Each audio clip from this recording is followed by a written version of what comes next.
Dysfunctional vet. This is 11 March 2020 with the greenhouse report. Temperature inside the greenhouse is 70 degrees. Earlier this afternoon it was 100 and I opened up the vents and I got it down to about 80. First thing we want to look at is we want to look at the beans. These are the beans that were treated with Miracle-Gro in seed, in dirt. These are the seeds that have mushroom dirt and sand, and these are the ones right here that have only mushroom dirt. You can see there's a clear difference between the ones treated with Miracle-Gro and the ones that weren't. Moving up here, this row is treated with Miracle-Gro, slightly larger than this one but not significantly, and I'm thinking that the Miracle-Gro may have also worked into this because these two rows here are incredibly smaller than these.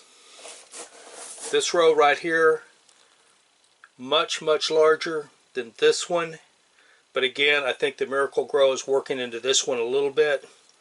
But this row right here that's not receiving Miracle-Gro is very small. Over here on these, my Miracle-Gro row is out.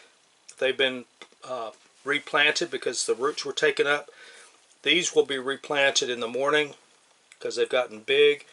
My cantaloupes aren't really doing anything yet. My mystery My mystery ginger has not started to do anything at all. The garlic here is about the same size as the garlic that's receiving the Miracle-Gro here. It's about the same size now. Well, hang, where is it? There it is, right there. It's about the same size. Everything else is pretty much static to what we saw last time. Much better color on the Miracle-Gro plants than on the non-Miracle-Gro. And that pretty much wraps up our report on the greenhouse report. Dysfunctional vet out.